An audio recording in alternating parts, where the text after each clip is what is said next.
রঘুনাথগঞ্জের দারোগা হরেন মুখোটি, যাকে লোকে হরু দারোগা বলেই চেনে। থানাটি হচ্ছে একতলা খুব পুরনো একটি বাড়ি, যার কিছু কিছু অংশ ভেঙে পড়েছে, যেমন পাঁচিলের অংশ, তারপরে জানলার ছাড়জা ইত্যাদি। এই থানায় হরু দারোগার অধীনে আছে একটা জিপ আর গোটা 12 কনস্টেবল। হরু দারোগার কাজকর্ম বিশেষ নেই বললেই চলে। চেয়ারে বসে বসেই তিনি বিরাট ভুঁড়ি বাগিয়েছেন, আর মোচখানি তার জবরদস্ত। নিজের চেয়ারে বসে বসেই তিনি বেশিরভাগ সময় ঘুমান আর ফর ফর করে নাক ডাকে।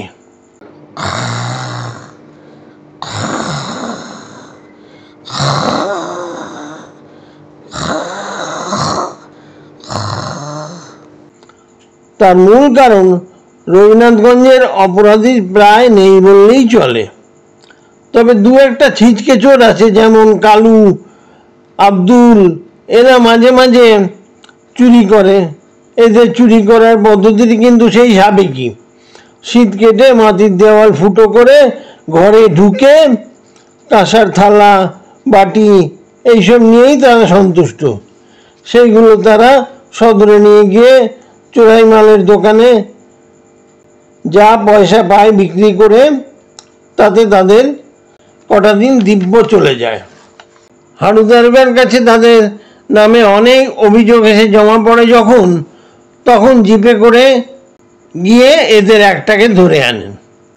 ওদেরকে ধরে কিন্তু হরু দারোগা গড়াতেও পড়ে না আর কোর্টেও পাঠায় না, বরং উনি বাড়ি নিয়ে যান আর বাড়ির কাজ করান, উঠোন নিকানো, ঘর পরিষ্কার করা, বাসন মাজা ইত্যাদি। হরু দারোগা এই ছাড়াও আরও একটা বাতিক ছিল। তিনি একটা পুরনো মেডিকা পড়ে তার থেকে শিখে হোমিওপ্যাথি চিকিৎসাও করেন। বেশিরভাগ সময় তার রুগী ছিল কালু নয় আব্দুল। বিভিন্ন হোমিওপ্যাথিগুলি খাইয়ে এদের ভদ্রলোক করার চেষ্টা করতেন, কিন্তু ভদ্রলোক হলে এদের চলবে কি করে? তাই 2-3 দিন পর ছাড়া পেলেই ওরা আবার চুরি করতে শুরু করত। একদিন হরু দারোগা যখন ভাত টাত খেয়ে চেয়ারে বসে ঝুলছিলেন থানায়, তখন হঠাৎ টেলিফোনটা বেজে উঠল। উনি ধর্মর করে উঠে ফোনটা ধরে দেখলেন বড় দারোগা সদর থেকে ফোন করেছেন। হরু, শোনো, আমাদের কাছে খবর আছে একজন নামকরা চোর পাঁচু ওরফে সলিল ওরফে হানিফ, সে পুলিশকে ধোঁকা দিয়ে পালিয়েছে। আর শুনতে পাচ্ছি সে নাকি তোমার রঘুনাথগঞ্জের দিকেই গেছে।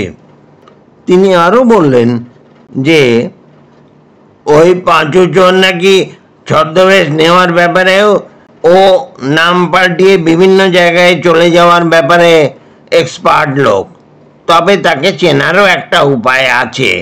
পেটে তার একটা 5 ইঞ্চি লম্বা কাটা দাগ আছে, আর সেই জন্যই সে পারতপক্ষে জামা খোলে না।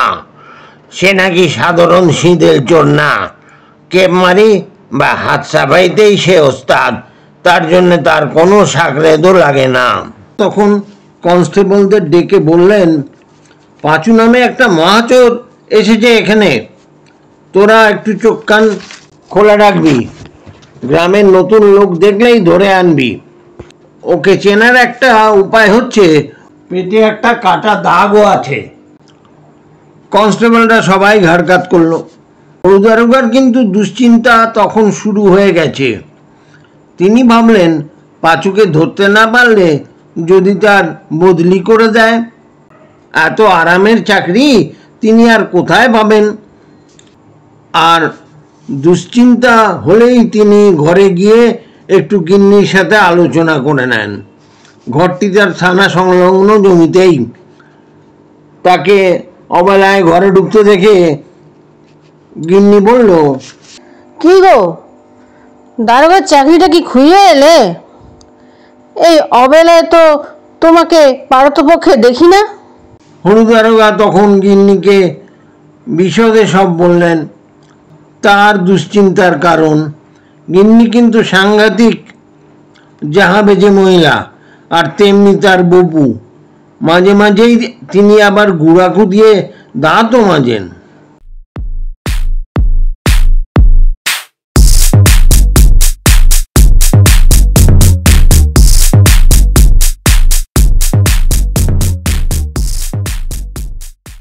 রঘুনাথগঞ্জের এক বর্ধিষ্ণু পরিবার হচ্ছে হালদার বাড়ি। মমতোষ হালদার হচ্ছেন ওই পরিবারের কর্তা। তাদের প্রচুর জমি জমা, গাই গরু, সিন্দুক বন্দুক সবই আছে। একদিন তাদের বাড়িতে মোটর গাড়ি করে একজন ভদ্র নামলেন। গায়ে তার আদ্যির পাঞ্জাবি, যার এক সাইডে বোতাম, আর পরনে কোঁচানো ধুতি, হাতে একটা কালো রঙের ব্যাগ। হালদার বাবু আছেন নাকি? তখন হালদার বাড়ির একটি চাকর তাকে বলল, বড়বাবু ভেতরে আছেন, আপনি যদি তার সাথে কোনো দরকার থাকে তাহলে বৈঠকখানা ঘরে বসুন, আমি বড়বাবুকে খবর পাঠাচ্ছি।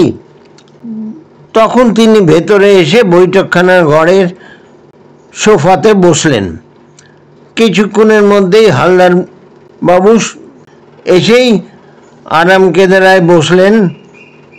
বসেই বললেন, এই কে আছিস, তামাক দিয়ে যা। তারপর অতিথিকে বললেন, আপনার কি দরকার আছে এইবার বলতে পারেন। তখন ওই ব্যক্তিটি বললেন, আমি একটি সুলতানগঞ্জের জমিদার বাড়ির ছোট ছেলে রামতারণ ব্যানার্জি। বাবা 6 মাস হলো গত হয়েছেন এবং দাদা উকিল ডেকে সম্পত্তি ভাগাভাগি করে নিয়েছেন। আমার ভাগে পড়েছে 120 বিঘা ধানি জমি। আমি থাকি কলকাতায় এবং কলকাতায় কিছু খারাপ সঙ্গে পড়ে আমার কিছু ধার দেনা হয়ে গেছে। আমি আপনার বাড়ির কথা শুনেছি, তাই আপনার কাছে একটা অনুরোধ নিয়ে এলাম। বলুন, কি অনুরোধ?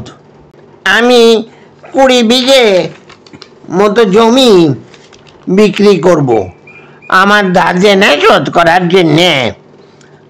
আপনি কি খরিদ করতে ইচ্ছুক? আমি দলিলপত্র সাথেই এনেছি।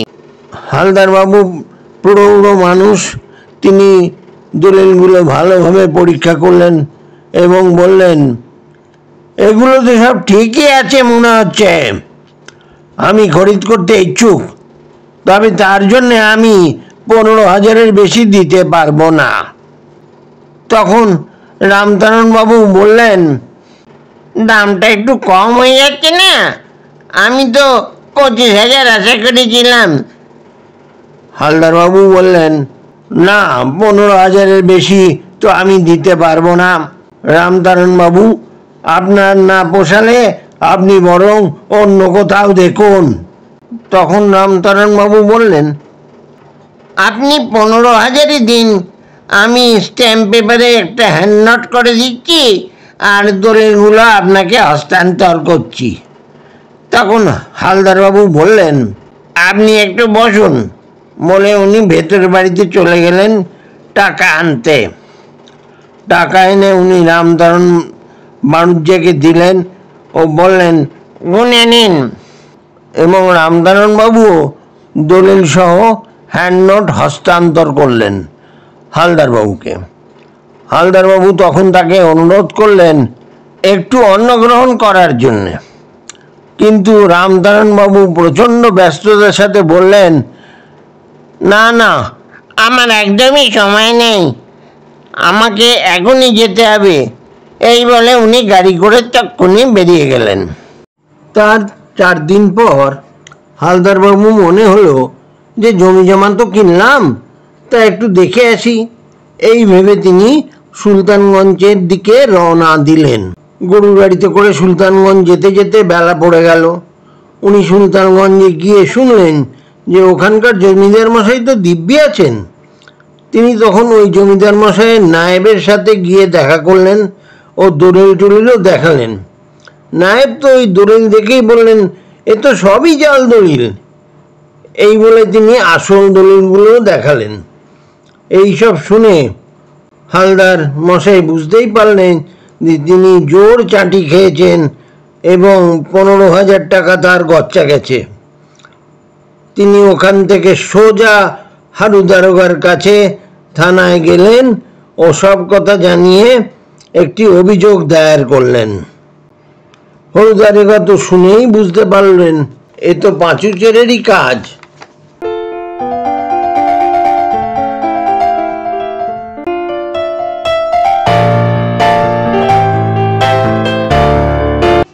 এরও দিন 10 পর আর একটা ঘটনা ঘটল। রঘুনাথগঞ্জের জমিদার বাড়ি সে যেন পেল্লায় রাজপ্রাসাদ। লোকে বলে জমিদার মশাই মাটির মানুষ। তিনি গ্রামের মানুষদের খুবই ভালোবাসেন এবং তাদের প্রয়োজনে নানাভাবে সাহায্যও করেন। পাইক বরকন্দার সবই তার আছে এবং একজন অতি বিশ্বস্ত নায়েবও আছে। একদিন হলো কি, একজন চাষি জমিদারের দর্শনার্থী হয়ে এসে উপস্থিত হলো। সে এসেই পাইকের পায়ে ধরে অনুরোধ করতে লাগলো একবার জমিদার মশাইয়ের সাথে সাক্ষাতের জন্যে। পরনে তার খাটো ময়লা ধুতি, গায়ে একটা ছেঁড়া ফতুয়া। পাইক তখন তাকে নায়েবের কাছে নিয়ে গেল। নায়েবকে সেই চাষিটি বলল, গড়করি নায়েব মশাই, আমি হচ্ছি বিশু কাহার। আপনাদের জমিদারের এক কোণে আমার 3 বিঘা জমি আছে। উত্তরের শিব মন্দির পেরিয়ে গেলেই আমার জমিটুকু আছে। আমাকে একটিবার জমিদার বাবুর সাথে দেখা করিয়ে দিন, আমার একটা আর্জি আছে। নায়েব মশাই বিশু কাহারের নামটা শুনেছেন, কিন্তু তাকে ঠিক চিনতে পারলেন না। তখন তাকে বললেন, ঠিক আছে চল, তোকে জমিদার মশাইয়ের কাছেই নিয়ে যাই, কি আর্জি আছে বলবি। বলে বিশু কাহারের জমিদার বাবুর কাছে নিয়ে গেলেন। জমিদার বাবু এক শ্বেত শুভ্র গদির উপরে বসে গড়গড়া তামাক খাচ্ছিলেন, 3 দিকে 3টে তাকিয়া। তখনও তার চাটুকাররা এসে পৌঁছায়নি। বিশু কাহার শটান শুয়ে পড়ে গড় করল আর বলল, আমি আপনাদের এক নগণ্য প্রজা। 3 বিঘে মতো জমি আছে আমার, ওতেই মোটামুটি চলে যাচ্ছিল আপনাদের আশীর্বাদে। এখন মেয়ের বিয়ে ঠিক করেছি এক অবস্থাপন্ন পরিবারে। ছেলেটি বেশ ভালো, কিন্তু ছেলের বাবার হাঁটি বড্ড বড়। তিনি নগদ চাইছেন 15,000 টাকা। এছাড়াও সোনা দানা তো আছেই। জমিদার মশাই এইসব শুনতে শুনতে একটু অধৈর্য হয়ে এসছেন, কারণ তার ইয়ার বক্সিদের আসার সময়ও হয়ে গেছে এবং একটু পানাহারেরও সময় হয়ে গেছে। তিনি তখন নায়েবকে বললেন, একে তুমি চেনো? নায়েব কিছুটা মিথ্যে কথাই বললেন, হ্যাঁ চিনি কর্তামশাই। তাহলে ওকে 15,000 টাকা দিয়ে দাও, গরিব মানুষ, মেয়ের বিয়ে দেবে। বিশু কাহার তখন জমিদার বাবুকে গড় করে উঠে নায়েবের কাছে গেল। ও নায়েবের কাছ থেকে টাকা পেলে তার ট্যাঁকে গুজে রাখলো। সে নায়েবকে বলল, সামনের বৈশাখের 15 তারিখে আমার মেয়ের বিয়ে, আপনি দয়া করে একবার ওই দিন পদধূলি দেবেন। এই বলে তড়িঘড়ি চলে গেল। নায়েব বৈশাখের 15 তারিখে বিশু কাহারের বাড়িতে গেলেন শুভ কাজের দিন মেয়েকে আশীর্বাদ করতে। কিন্তু গিয়ে দেখলেন ওখানে বিশু কাহার বলে যে লোকটি বাস করে সে তো সেদিন যায়নি, আর তাছাড়া তার তো কোনো মেয়েই নেই। নায়েব তখন সবই বুঝলেন, কিন্তু জমিদার বাবুর কাছে গোটা ব্যাপারটাই উনি চেপে গেলেন। উনি সোজা হরুদারোগার কাছে এসে ব্যাপারটি বিশদে জানালেন। হরুদারোগা সবই বুঝলেন এবং নিশ্চিত হলেন যে এও পাঁচু চোরেরই কাজ। এদিকে সদরের দারোগা মাঝে মাঝেই তাকে ঝাড় দিচ্ছেন। তিনি বলছেন, তুমি একটা অকম্মা ডেকি, এতদিন তো তার একটা টিকিরও সন্ধান পেলে না, সে তো এতদিন চুপ করে থাকার পাত্র নয়। আসলে হরুদারোগা তো পাঁচুর দুটো কাণ্ড কারখানাই দায়ের করেনি, সেই জন্যে সদরের দারোগা তো জানেই না। সদরের দারোগা এও বললেন যে সরকার থেকে পাঁচুর উপরে 1000 টাকা পুরস্কার ঘোষণা করেছে, ধরতে পারলে তুমি পাবে পুরস্কারটা। হরুদারোগা তখন থানা সংলগ্ন তার ঘরে গিয়ে ইউনিফর্ম পরেই বিছানায় শুয়ে পড়লেন ধপাস করে। গিন্নিকে বললেন, পাঁচুর জ্বালায় তো আর শান্তিতে চাকরি করা যাবে না দেখছি, যদিও সরকার থেকে 1000 টাকা দেবে বলেছে, ধরতে পারলে, কিন্তু তার মুখটাও তো চিনি না, এখনো পর্যন্ত ধরবো কি? গিন্নি তখন বলল, তুমি কাঁটা দিয়ে কাঁটা তোলার ব্যবস্থা করো, আমি বলছি। তার মানে? তার মানে হচ্ছে কালু আর আব্দুলকে তুমি ছেড়ে রেখেছো মোটামুটি, এবং তাদের ছোটোখাটো চুরিকে তুমি পাত্তাই দাও না। এখন থেকে তা করো না, রাত্রিরে পাহারা জোরদার করো আর ওদের প্রতি নজর রাখো। ধরতে পারলেই কোর্টে চালান করে দাও, তাহলে আরেকজন সচেতন হয়ে যাবে এবং খোঁজ খবর করে ঠিক বুঝে যাবে যে পাঁচু চোরের জন্যই তাদের এই দুর্গতি। তখন তারা নিজেরাই চেষ্টা করবে পাঁচুকে ধরিয়ে দেওয়ার। তখন হরুদারোগা বলল, বাহ, বুদ্ধিটা তো তুমি মন্দ দাওনি, আমি আজ থেকেই ব্যবস্থা করছি। এই বলে তিনি থানায় এসে 3-4 জন হাবিলদারকে নাইট ডিউটিতে কাজে লাগিয়ে দিলেন। হাবিলদাররা রাত্রিরে জোরদার পাহারা দিতে শুরু করলো। লণ্ঠন হাতে জাগতে রহো বলে পাড়ায় পাড়ায় ঘুরতে লাগলো। এই করে 5-6 দিন কেটে গেল। কালু আর আব্দুল, এদের দুজনের কারুরই তো সংসার আর চলে না। চুরি না করতে পারলে তাদের চলবে কি করে? তাই বাধ্য হয়েই একদিন আব্দুল রাত্রিরে তেল তেল মেখে মুখে কালো রং করে শীত কাটি দিয়ে কৃষ্ণ ভট্টাচার্যের গেরস্ত বাড়িতে শীত কাটতে শুরু করলো। এদিকে হাবিলদাররাও সজাগ ছিল। তারা শীত কাটার আওয়াজ শুনেই চেঁচাতে শুরু করলো, কোন রে? আব্দুল তখন সবে মাথাটা ঢোকাবে বলে ভাবছিল গর্তে। হাবিলদানির চেঁচানি শুনে মাথাটা বার করে দৌড় লাগালো। হাবিলদারও পিছনে পিছনে দৌড় লাগালো, চোর চোর বলে।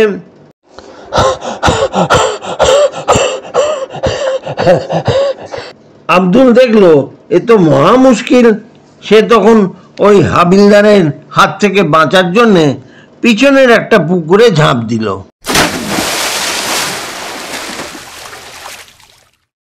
এবং পুকুরে কোনো রকমে নাকটা বার করে ডুবে রইল। হাবিলদাররাও পুকুর পাড়ে এসে লণ্ঠন উঁচিয়ে খুঁজতে শুরু করলো, আর আব্দুল বিপদ বুঝে পুকুরের আরও গভীরে চলে গেল। কিন্তু সে এটা খেয়াল করেনি যে পুকুরটা দলে অর্থাৎ পানায় ভর্তি। আব্দুল বেশি ভেতরে গিয়ে বুঝতে পারল সে আর নাকটা বার করতে পারছে না, আর তার দমটা ফুরিয়ে আসছে, পেটে জল ঢুকে গেল প্রচুর। হঠাৎ তার মনে হলো সে যথেষ্ট সুস্থ বোধ করছে, শরীরটাও অনেকটা হালকা লাগছে। সে মনে মনে ভাবলো, যাক বাবা, আল্লাহর কৃপায় এই যাত্রাটা বেঁচে গেলাম।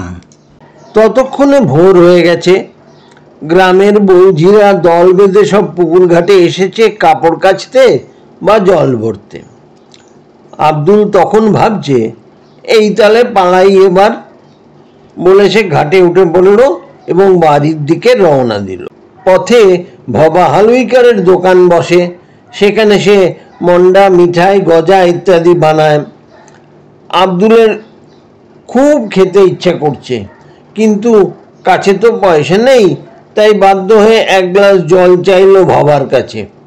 কিন্তু আব্দুল অবাক হয়ে দেখল ভবা যেন তাকে দেখতেই পাচ্ছে না বা তার কথাও শুনতে পাচ্ছে না। তখন ভাবছে সে কি মরে গিয়ে জিন হয়ে গেল?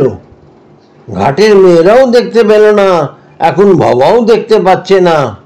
সে তখন পরীক্ষা করার জন্যে হাটের দিকে রওনা দিল। সেখানে গিয়ে দেখল তাকে কেউই দেখতে পাচ্ছে না, বরং সেই অন্য লোকেদের শরীরের মধ্যে দিয়ে বেরিয়ে যেতে পারছে। এইবার সে পরিষ্কার বুঝতে পারল যে সে মরে গিয়ে সে জিন হয়েছে, অর্থাৎ হিন্দুরা যাকে ভূত বলে। তার এখন গতিবিধি অবাধ, কেউ আর তাকে চোর বলে ধরতে পারবে না। মনে মনে একটু খুশিও হলো। একদিন হয়েছে কি, পাঁচু চোর কোথা থেকে এসে বড় পুকুরে নাইতে নেমেছে। পাঁচুর আবার রাত্রিরে ছাড়া নাইতে পারে না, কারণ দিনে নাইতে গেলে তার পেটের কাটা দাগটা কেউ দেখে ফেললে ধরা পড়ে যাওয়ার একটা ভয় আছে। এদিকে আব্দুল কিন্তু হারু দারোগার কাছে পাঁচু সম্বন্ধে শুনেছে এবং সে জানে পাহাড়ায় বাড়াবাড়িটা ওই পাঁচু চোরকেই ধরার জন্য হয়েছিল, যার ফলে তার মরণ হয়েছে। পাঁচু এদিকে গামছা পরে আরামে জলে ডুব দিচ্ছে। ডুব দিতে দিতে হঠাৎ সে ঘাটের দিকে তাকিয়ে দেখে কে একজন যেন তার জামা কাপড় পরে ঘাটে বসে আছে। অন্ধকারে সে ঠিক ঠাহর করতে পারে না। তখন সে জলের থেকেই বলে, কে রে? তখন সে নাকি সুরে শুনতে পেল, তোর জম। ততক্ষণে পাঁচু ঘাটে উঠে পড়ে এবং দেখে তার জামা প্যান্ট যেন হাওয়ায় দুলছে, কোনো মুন্ডু বা হাত পা কিছুই নেই। এই না দেখে তার ভয়ে আত্মারাম খাঁচা ছাড়া।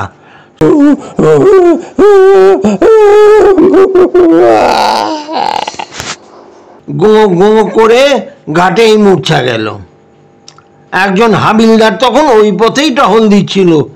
সে তখন ওইখানে এসে দেখে একটা লোক অজ্ঞান হয়ে পড়ে আছে, পেটে তার অত বড় একটা কাটা দাগ। সে তখন পাঁচু চোর বলে থানার দিকে ছুটতে লাগলো।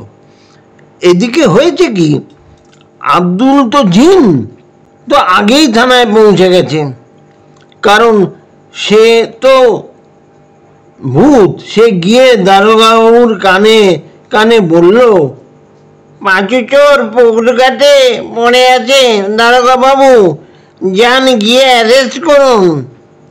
হলুদার কিন্তু কাউকে চোখে দেখতে পেল না, তবুও তিনি তাড়াতাড়ি তিনজন হাবিলদারকে নিয়ে পুকুর ঘাটে এসে দেখেন সেখানে সত্যিই পাঁচু পড়ে আছে। তখন তাকে ধরে হাত কড়া পরিয়ে জিপে করে থানায় নিয়ে আসা হলো। পাঁচু চোর তার সব দোষ কবুল করলো। কিছুদিন পর হরু দারোগা পুরস্কারের টাকাও পেল। গিন্নিকে গিয়ে বললেন, গিন্নি তোমার বুদ্ধিতেই এটা সম্ভব হলো। গিন্নি তখন বলল, তবে এটার জন্য তোমার কিন্তু আব্দুলের ভূতকে ধন্যবাদ দেওয়া উচিত। তুমি ওর পরিবারের কে পুরস্কারের কিছু টাকা দিয়ে এসো।